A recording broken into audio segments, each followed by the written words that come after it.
আসসালামু আলাইকুম। সংবাদে আপনাদের সবাইকে স্বাগত জানাচ্ছি। আমি ফিরোজ তোহা। শুরুতেই আরবে কেবলস সংবাদ শিরোনাম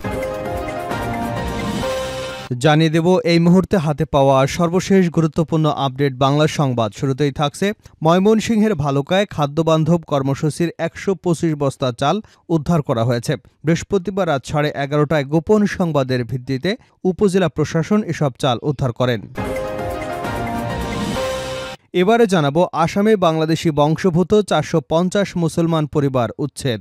ভারতের পশ্চিম আসামের গোয়ালপাড়া জেলায় সংরক্ষিত বনাঞ্চল থেকে ৪৫০ পরিবারকে উচ্ছেদ করেছে ভারত সরকার।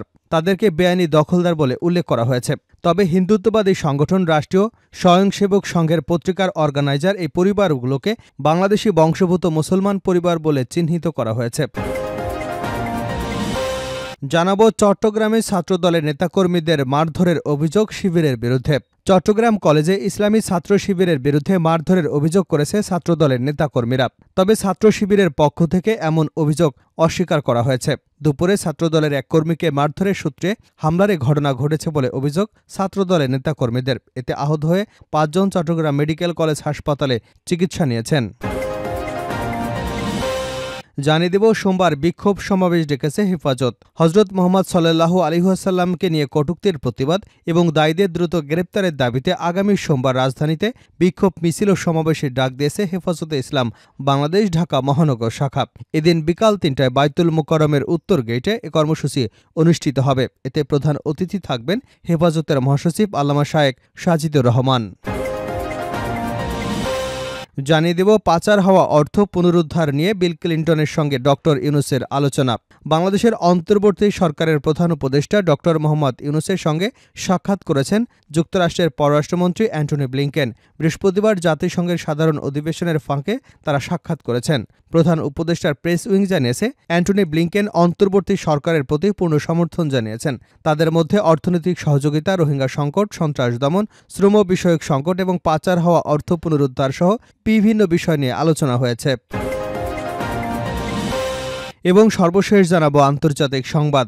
মিত্রদের যুদ্ধবিরতির প্রস্তাব প্রত্যাখ্যান, লেবাননে সর্বশক্তি দিয়ে হামলা নির্দেশ নেতানিয়াহুর।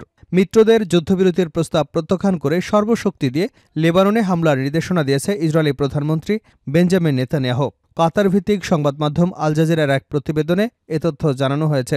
প্রতিবেদনে বলা হয়েছে, লেবানন ও ইসরায়েলের মধ্যে সংঘাত বন্ধে ২১ দিনের যুদ্ধবিরতির প্রস্তাব দিয়েছে যুক্তরাষ্ট্রসহ দেশটির পশ্চিমা এবং আরব মিত্ররা।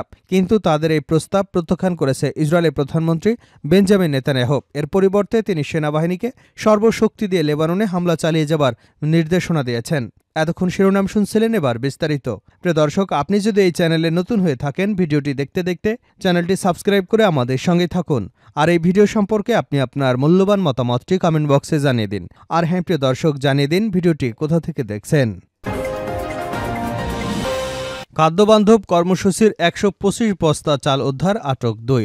ময়মনসিংহের ভালুকায় খাদ্যবান্ধব কর্মসূচির ১২৫ বস্তা চাল উদ্ধার করা হয়েছে। বৃহস্পতিবার রাত 11:30টায় গোপন সংবাদের ভিত্তিতে উপজেলা প্রশাসন এসব চাল উদ্ধার করেন। জানা গেছে, ভালুকা উপজেলার ডাকাতিয়া ইউনিয়নের হোসেনপুর বড়বাজার আসমতের দোকান থেকে খাদ্যবান্ধব কর্মসূচির ১২৫ বস্তা চাল গাজীপুরের শ্রীপুরে এক দোকানে বিক্রির জন্য নিতে চাইলে ট্রাক চালক এবং চাল কিনতে যাওয়া ব্যক্তিদের আটক করে জেলা প্রশাসন। ভালুকা মডেল থানার ওসি মোহাম্মদ হুমায়ুন কবির বলেন, খাদ্যবান্ধব কর্মসূচির চালসহ ট্রাক চালক এবং চাল কিনে নেওয়া ব্যবসায়ীকে আটক করে থানায় নিয়ে আসা হয়েছে। তাদের নামে মামলা করা হবে।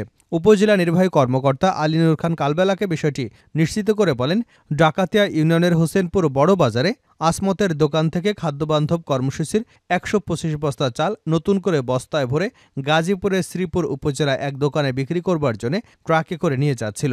গোপন সংবাদের ভিত্তিতে ভালুকা মডেল থানা পুলিশের সহযোগিতায় ট্রাক চালক এবং চাল কিনে নেওয়া ব্যক্তিকে আটক করে এ বিষয়ে থানায় নিয়ে মামলা করা হবে। আসামে বাংলাদেশি বংশোদ্ভূত ৪৫০ মুসলমান পরিবার উচ্ছেদ। ভারতের পশ্চিম আসামের গোয়ালপাড়া জেলায় সংরক্ষিত বনাঞ্চল থেকে ৪৫০ পরিবারকে উচ্ছেদ করা হয়েছে। সরকারের পক্ষ থেকে এসব পরিবারকে বেআইনি দখলদার বলে উল্লেখ করা হয়েছে। তবে হিন্দুত্ববাদী সংগঠন রাষ্ট্রীয় স্বয়ংসেবক সংঘের পত্রিকা, অর্গানাইজার এবং পরিবারগুলোকে বাংলাদেশি বংশোদ্ভূত মুসলমান বলে চিহ্নিত করা হয়েছে। মঙ্গলবার তাদের উচ্ছেদ করা হয় বলে হিন্দুস্তান টাইমসের খবরে বলা হয়েছে। উচ্ছেদ হওয়া 450 পরিবারের সদস্য সংখ্যা 2000। উচ্ছেদের কারণে 55 থেকে 60 হেক্টর বনাঞ্চল খালি করা সম্ভব হয়েছে বলে উল্লেখ করেছে সরকারি কর্মকর্তারা। চট্টগ্রামে ছাত্রদল নেতাকর্মীদের মারধরের অভিযোগ শিবিরের বিরুদ্ধে। চট্টগ্রাম কলেজে ইসলামী ছাত্র শিবিরের বিরুদ্ধে মারধরের অভিযোগ করেছে ছাত্রদলের নেতাকর্মীরা। তবে ছাত্র শিবিরের পক্ষ থেকে হামলায় নিজেদের সম্পৃক্ততার কথা অস্বীকার করা হয়েছে। বৃহস্পতিবার দুপুরে ছাত্রদলের এক কর্মীকে মারধরের সূত্র ধরে হামলার এ ঘটনা ঘটে বলে অভিযোগ ছাত্রদলের নেতাকর্মীদের। এতে আহত হয়ে 5 জন চট্টগ্রাম মেডিকেল কলেজ হাসপাতালে চিকিৎসা নিয়েছেন। তবে এ বিষয়ে জানতে যোগাযোগ করা হলে চট্টগ্রাম মেডিকেল কলেজ হাসপাতাল পুলিশ ফাঁড়ির ইনচার্জ মোহাম্মদ নুরুল আলম আশেক, চকবাজার থানার ওসি জাহিদুল কবির এ বিষয়ে কিছু জানাতে পারেননি। চট্টগ্রাম কলেজ ছাত্রদলের আহ্বায়ক সাফরাজ নুরি সিদ্দি জানান, দুপুর 12টার দিকে চট্টগ্রাম কলেজে গিয়েছিলেন সমাজবিজ্ঞান বিভাগের 4র্থ বর্ষের শিক্ষার্থী ছাত্রদল কর্মী আশরাফুদ্দিন। এ সময় ইসলামী ছাত্র শিবিরের নেতাকর্মীরা তাকে মারধর করে ক্যাম্পাস থেকে বের করে দেন। পরে বেলা 3টায় মারধরের বিষয়টি লিখিত অভিযোগ নিয়ে ছাত্রদলের 10 নেতাকর্মী কলেজ অধ্যক্ষের কাছে যান। অভিযোগ দিয়ে বের হওয়ার সময় ইসলামী ছাত্র শিবিরের নেতাকর্মীরা গিয়ে হামলা চালায়। তবে হামলাকারীদের কারো পরিচয় জানাতে পারেননি ওই ছাত্রদলের নেতারা। তারা বলেন, ক্যাম্পাসে তো ওরাই থাকে। যারা হামলা করেছিল তাদের মধ্যে কয়েকজন বয়স্ক দাড়ি টুপিওয়ালা মানুষ ছিলেন। এদিকে ছাত্রদলের এমন অভিযোগ অস্বীকার করেছে ছাত্র শিবিরের নেতারা। তাদের দাবি, কলেজ সংলগ্ন দেবপাহাড় এলাকার স্থানীয়দের সঙ্গে ছাত্রদলের সমস্যা হয়েছে। সংগঠনটির চট্টগ্রাম নগর কমিটির সম্পাদক তানজির হোসেন বলেন, কলেজে কোনো ছাত্র সংগঠনের কার্যক্রম নেই। বহিরাগত কিছু ব্যক্তি কলেজের বাইরে ঝামেলা করেছিল বলে খবর পেয়েছি। এর সঙ্গে শিবিরের কোনো সংশ্লিষ্টতা নেই। সোমবার বিক্ষোভ সমাবেশ ডেকেছে হেফাজত। হজরত মোহাম্মদ সাল্লাল্লাহু আলাইহি ওয়াসাল্লামকে কটূক্তির প্রতিবাদ এবং দায়ীদের দ্রুত গ্রেপ্তারের দাবিতে আগামী সোমবার রাজধানীতে বিক্ষোভ মিছিল ও সমাবেশের ডাক দিয়েছে হেফাজতে ইসলাম বাংলাদেশ ঢাকা মহানগর শাখা। এদিন বিকাল 3টায় বায়তুল মোকাররম উত্তর গেটে এ কর্মসূচি অনুষ্ঠিত হবে। এতে প্রধান অতিথি থাকবেন হেফাজতের মহাসচিব আল্লামা শাইখ সাজিদুর রহমান। বৃহস্পতিবার এক বিবৃতিতে এ কর্মসূচি ঘোষণা করেন হেফাজতে ইসলাম বাংলাদেশ ঢাকা মহানগরের সভাপতি মাওলানা জুনাইদ আল হাবিব ও সেক্রেটারি মাওলানা মামুনুল হক। এতে তারা বলেন, ভারতের মহারাষ্ট্রে হিন্দু পুরোহিত রামগিরি মহারাজ কর্তৃক রাসূল সাল্লাল্লাহু আলাইহি ওয়াসাল্লামের নামে জঘন্য কটূক্তি এবং বিজেপির সাংসদ নীতেশ নারায়ণ রানে কর্তৃক তাকে সমর্থন করবার ঘটনায় বিশ্বের সর্বস্তরের ধর্মপ্রাণ নবীপ্রেমিক মুসলমানদের অন্তরে আগুন জ্বালিয়ে দিয়েছে। এই কটূক্তি, নিন্দা এবং প্রতিবাদ জানানোর ভাষা আমরা খুঁজে পাচ্ছি না। আরও বলা হয়, গত অগাস্ট মাসে সংগঠিত এই ঘটনায় মামলা হলেও এখনও রাজ্য সরকার কাউকে গ্রেপ্তার না করায় বিশ্ব মুসলিমের অন্তরে ক্ষোভ বহুগুণে বৃদ্ধি পেয়েছে, যার ফলে ভারতসহ বিশ্বের বিভিন্ন দেশে মুসলিম জনতা রাস্তায় নেমে আসতে বাধ্য হয়েছে। শেষ করছে আন্তর্জাতিক সংবাদ দিয়ে। মিত্রদের যুদ্ধবিরতির প্রস্তাব প্রত্যাখ্যান, লেবাননের সর্বশক্তি দিয়ে হামলার নির্দেশ বেঞ্জামিন নেতানিয়াহুর। মিত্রদের যুদ্ধবিরতির প্রস্তাব প্রত্যাখ্যান করে সর্বশক্তি দিয়ে লেবাননে হামলার নির্দেশ দিয়েছে ইসরায়েলের প্রধানমন্ত্রী বেঞ্জামিন নেতানিয়াহু। বৃহস্পতিবার কাতার ভিত্তিক গণমাধ্যম আল জাজিরার এক প্রতিবেদনে এ তথ্য জানানো হয়েছে। প্রতিবেদনে বলা হয়েছে, লেবানন এবং ইসরায়েলের মধ্যে সংঘাত বন্ধে 21 দিনের যুদ্ধবিরতির প্রস্তাব দিয়েছে যুক্তরাষ্ট্রসহ দেশটির পশ্চিমা এবং আরব মিত্ররা। কিন্তু তাদের এই প্রস্তাব প্রত্যাখ্যান করেছে ইসরায়েলি প্রধানমন্ত্রী বেঞ্জামিন নেতানিয়াহু।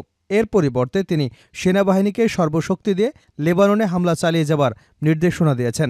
নেতানিয়াহুর এক্স অ্যাকাউন্টে পোস্ট করা এক বিবৃতিতে বলা হয়, যুদ্ধবিরতির খবর সত্য নয়। নেতানিয়াহুর দপ্তর বলেছে যে তিনি এই প্রস্তাবের কোনো জবাব দেননি। ইসরায়েলি বাহিনীগুলোকে দেওয়া পরিকল্পনা অনুযায়ী সর্বশক্তি দিয়ে লড়াই চালিয়ে যাবার নির্দেশনা দিয়েছেন তিনি। উল্লেখ্য, গত সোমবার থেকে লেবাননে ব্যাপক হামলা শুরু করে ইসরায়েলি বাহিনী। তাদের দাবি, সশস্ত্র গোষ্ঠী হিজবুল্লাহকে লক্ষ্য করে এসব হামলা চালানো হচ্ছে। হামলায় এখন পর্যন্ত 620 জন নিহত হবার খবর পাওয়া গেছে।